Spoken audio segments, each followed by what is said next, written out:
जब हर तरफ हल्ला था कि कादिरोव कहीं छुप गया है, रिपोर्ट ऐसी भी सामने आई कि कादिरोव अपनी एक सीक्रेट बीमारी का इलाज करा रहा है, तब अचानक आज पुतिन और रमजान कादिरोव का एक वीडियो सामने आया। रमजान कादिरोव ने व्लादिमीर पुतिन से मिलकर बहुत खतरनाक आइडिया दिया। रिपोर्ट यह है कि पुतिन ने एक ऐसा फैसला किया है जिसके बाद दरअसल यह कहा जा रहा है कि पुतिन रहेंगे या फिर ज़ेलेंस्की।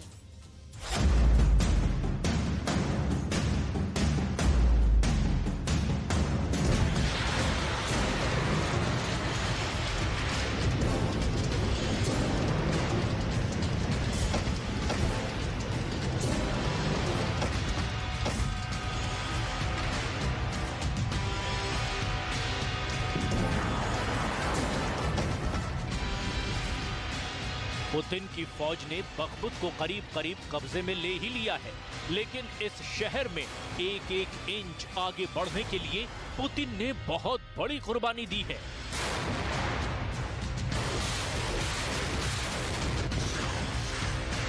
बहुत ज्यादा खून खराबा हुआ है।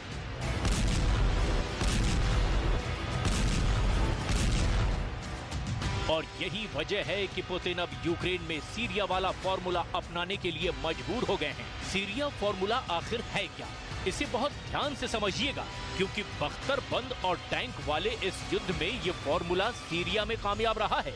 सवाल ये है कि इस वक्त पुतिन का चेचन कमांडर रमजान कादिरोव कहां है? क्यों वो किसी सीक्रेट मिशन पर तैनात कर दिया गया है? वहीं वैगनर चीफ को लेकर रूस में सवाल उठने लगे हैं और उसकी लोकेशन पर भी पुतिन 24 घंटे नजर रख रहे हैं। कादिरोव ने अचानक पुतिन से एक मीटिंग की है। कादिरोव बिना किसी को बताए मॉस्को गया और वहां पुतिन से एक खुफिया मीटिंग की और युद्ध के बारे में कुछ खतरनाक टिप्स भी दिए।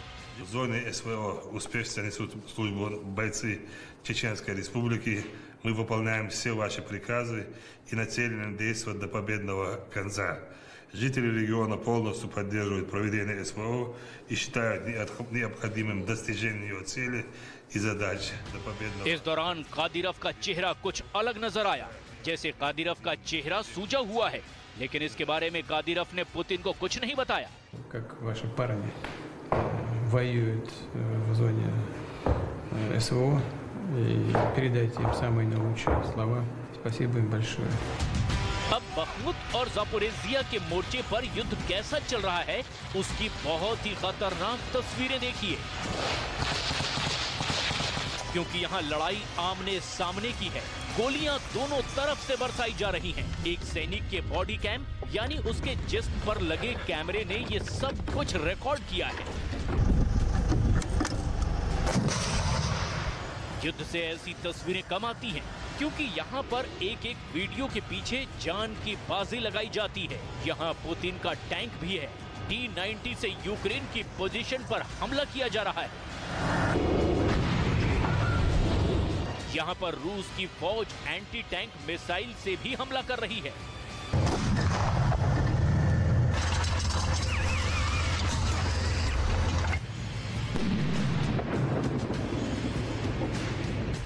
हमले दोनों तरफ से हो रहे हैं और यहाँ एक गोली को धोखा देने का मतलब ये नहीं कि जान बच गई, क्योंकि तभी दूसरी गोली करीब से गुजरती है।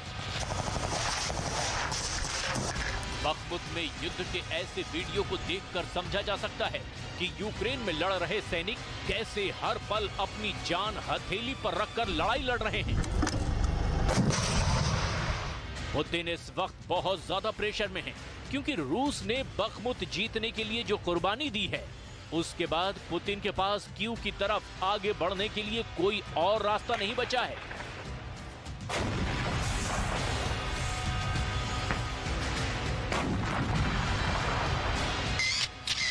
इन तस्वीरों को देखिए।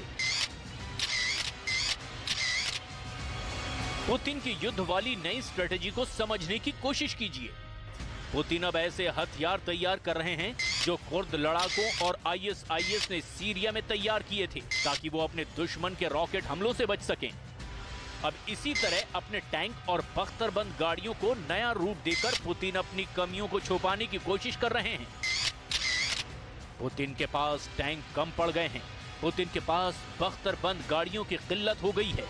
पुतिन के सामने अब यूक्रेन को नए टैंक मिलने लगे हैं। और उनसे लड़ना पुतिन की मौजूदा ताकत के लिए भी आसान नहीं होगा। ग्राउंड रिपोर्ट ये है कि यूक्रेन का कहना है कि 1 साल के दौरान इतने खतरनाक टैंक युद्ध के मैदान में देखे नहीं गए। फरवरी बीत जाने के बाद मार्च अब और ज्यादा खतरनाक होने जा रहा है, क्योंकि अब ज़ेलेंस्की को नेटो से 3 तरह के टैंक मिल रहे हैं। पहला है जर्मनी का लेपर्ड टैंक, दूसरा है ब्रिटेन का चैलेंजर टैंक और तीसरा अमेरिका से M1A1 एब्रम्स टैंक मिलने की उम्मीद भी पक्की है। अभी ज़ेलेंस्की को इनमें से कौन से कितने टैंक मिलेंगे ये पूरी तरह से साफ नहीं किया गया है, लेकिन ये टैंक यूक्रेन की जमीन पर दिखने से पहले ही अचानक ज़ेलेंस्की की फौज का हौसला एक नए लेवल पर पहुंच गया है। और यही वजह है कि पुतिन को बख्तरबंद गाड़ियों पर अब नौसेना में इस्तेमाल होने वाली एंटी एयरक्राफ्ट गन लगानी पड़ रही है। यूक्रेन का दावा है कि वो अब तक रूस के 30,400 से ज्यादा टैंक तबाह कर चुका है। पूरे साल के हिसाब से देखा जाए तो औसतन रूस ने रोज 9 टैंक खोए हैं, लेकिन ये अलग अलग मोर्चे की रिपोर्ट है। जबकि ओलेदार में पुतिन ने 3 हफ्ते में 130 टैंक खो दिए हैं। पुतिन को हुए नुकसान को लेकर ज़ेलेंस्की पहले भी हवाई दावे कर चुके हैं और इसीलिए उनके दावों पर यकीन नहीं किया जा सकता। यूक्रेन के युद्ध पर नजर रख रही कई स्वतंत्र एजेंसियां दावा कर रही है कि पुतिन ने यूक्रेन में अब तक 1700 टैंक खोए हैं और इनमें T-72 के अलावा T-90 टैंक की तादाद भी अच्छी खासी है। पुतिन की फौज अब यूक्रेन में अपना पुराना टैंक T-62 उतारने के लिए भी मजबूर हो गई है और उसकी बख्तर और फायर पावर को थोड़ा बेहतर बनाकर पुतिन का ये बूढ़ा टैंक भी यूक्रेन के मोर्चे पर तैनात है। रूस की तरफ से अब ऐसी बख्तरबंद गाड़ियां भी इस्तेमाल हो रही है जो सबसे पहले 1954 में सेना में शामिल हुई थी और अब जरूरत पड़ने पर इसे यूक्रेन में इस्तेमाल किया जा रहा है। ये पुतिन की जरूरत से ज्यादा मजबूरी कही जाएगी, क्योंकि पुतिन की फौज ने यूक्रेन के मोर्चे पर बहुत बड़ी तबाही का सामना किया है। फरवरी 2023 में लंदन के international institute for strategic studies यानी कि IISS ने दावा किया था कि पुतिन ने अपने 50% T-72 और T-80 टैंक युद्ध में खो दिए हैं। इनको सबसे ज्यादा नुकसान अमेरिका और ब्रिटेन से सप्लाई की गई जेवलिन और एनलॉ एंटी टैंक मिसाइल ने पहुंचाया। यही वजह है कि पुतिन की ताकत इस युद्ध में बहुत घट चुकी है, फिर चाहे वो बखमुत के बाद कीव पहुंचने का ख्वाब क्यों ना देख रहे हों। इसीलिए बखमुत से आगे बढ़ने के लिए पुतिन कुछ भी करने के लिए तैयार हैं और बख्तरबंद गाड़ी की ये तस्वीर इसकी गवाह है। इन बख्तरबंद गाड़ियों पर ऐसी ऊंची टर्रेट लगाने का मकसद है कि इसे ड्रोन अटैक से बचाया जाए और ड्रोन अगर इस बख्तरबंद गाड़ी की तरफ बढ़े तो इसमें लगी एंटी एयरक्राफ्ट गन उसे हमला करने से पहले ही खत्म कर दे। ये एक MTLB फाइटिंग व्हीकल यानी कि बख्तरबंद गाड़ी है जिस पर नेवी के जहाजों में इस्तेमाल होने वाली एंटी एयरक्राफ्ट गन लगाई गई है। पुतिन के इस आइडिया का बहुत मजाक बनाया जा रहा है, लेकिन अगर ये कामयाब होता है तो इसकी तारीफ भी होगी, इसमें कोई शक नहीं। इन सब के बीच पुतिन के चेचन कमांडर रमजान कादिरोव की एक नई तस्वीर वायरल हो रही है। उसके एक हाथ में यूक्रेन की ईगला एयर डिफेंस मिसाइल है तो दूसरे हाथ में यूक्रेन को अमेरिका से सप्लाई की गई स्टिंगर मिसाइल है। इन दोनों मिसाइलों से ज़ेलेंस्की ने रूस के बहुत से फाइटर जेट और हेलीकॉप्टर गिराए हैं और अब कादिरोव बता रहा है कि यूक्रेन के इन्हीं हथियारों से वो यूक्रेन को टारगेट बनाएगा। ये दोनों मिसाइल क्या कर सकती हैं, इसका एक ट्रेलर भी देख लीजिए। पुतिन का सुखोई 25 फाइटर बहुत नीची उड़ान भर रहा था। पायलट को यकीन था कि उसका कुछ नहीं बिगड़ेगा और इतने में अचानक इस विमान से एक मिसाइल टकराती है और इस फाइटर का मिशन ओवर हो जाता है। पायलट इजेक्ट करता है, यानी वो सीट समेत पैराशूट के जरिए विमान से बाहर आ जाता है। जब पायलट पैराशूट से नीचे आ रहा होता है तभी एक दूसरे विमान को गिरते हुए और आग के गोले में तब्दील होते हुए देखा जा सकता है।